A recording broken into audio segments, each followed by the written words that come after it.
नहीं कर पाते, जिस वजह से पढ़ाई में भी इफेक्ट होता है। महाराज श्री, हम इस समय अपनी मानसिकता को किस प्रकार बनाए रखना चाहिए एवं भावना योग के कुछ कोट्स जो हमें पूरे दिन दोहराना चाहिए ताकि हमारा मन शांत रहे एवं पेपर में भी सफलता प्राप्त हो। तो ये समस्या अकेले तुम्हारी बिटिया की नहीं, प्रतियोगी परीक्षा में भाग लेने वाले जितने भी बच्चे हैं उनके सामने होती है। सबसे पहले मैं बच्चों से कहूँगा, अपना ध्यान पढ़ाई पे रखो, पढ़ाई करो और अपने आप को प्रेशर में रखो। ये मान के चलो कि हम एक प्रतियोगी परीक्षा में भाग ले रहे हैं, हम अपना 100% देंगे, रिजल्ट आएगा। रिजल्ट को लेकर के टेंशन नहीं करना, परफॉर्मेंस पूरा रखना। अब आगे रिजल्ट क्या आएगा इसके बारे में आज सोचना ही नहीं। अभी तो मुझे पढ़ाई कैसी करनी है, केवल इसके बारे में सोचना है।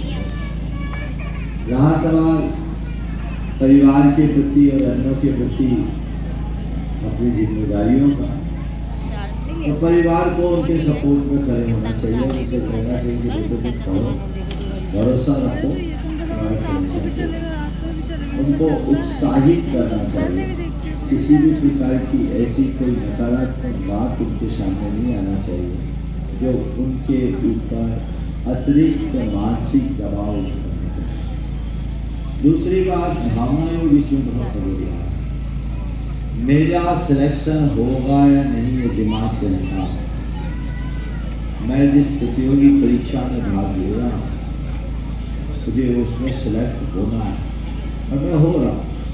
इस बात को अपने मन में रखना, बार बार भावना योग करो। मुझे लक्ष्य पाना है, मुझे फोकस है और मुझे सकारात्मक रहना है। ये भी बोलना। 2 उदाहरण देता हूँ प्रतियोगी परीक्षा में भावना योग के कमाल में। एक लड़की है पश्चिम बंगाल में, पुरुलिया में, वो आईआईटी की तैयारी कर रही थी और उसकी इच्छा थी कि हमें आईआईटी मुंबई मिले। आईआईटी मुंबई में तो टॉप 30-40 में आता है। उसका सिलेक्शन हो नहीं रहा था, वो बहुत दुखी थी। उसकी माँ ने उससे कहा तू सब काम बंद कर, भावना योग करना शुरू कर। उसको एक बार लगा कि भावना योग से आईआईटी का क्या सवाल, लेकिन वो संस्कारी थी, श्रद्धालु थी, माँ की बात को फॉलो किया, उसने भावना योग करना शुरू किया। उसका मकसद है यूट्यूब में आप सुन सकते हैं। और भावना योग नियमित किया, आईआईटी में सिलेक्ट हुई 25th रैंक से, और वो बॉम्बे से आईआईटी मेरे ख्याल से कंप्लीट हो गया। एक बहन है अहिंसा जैन, जो अभी मुर्शिदाबाद में कलेक्टर है, पश्चिम बंगाल पर। वो आईएएस की परीक्षा भावना योग के बदौलत की। और पुत्र साहब, अभी एक बात बताओ, अभी मुझे 5-6 दिन पहले एक संदेश आया, अनूप जैन IRS ने बताया इस बार के आईएएस के यूपीएससी के इंटरव्यू चल रहे हैं।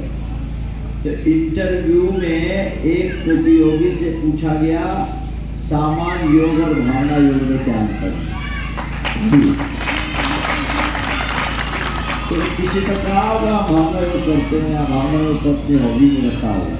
तो बिटिया को बोलो भावना योग नियमित करते रहे और बिल्कुल नकारात्मकता को अपने ऊपर हावी ना। डॉक्टर साहब, डॉक्टर PK साहब या प्रतीक जी, ठीक।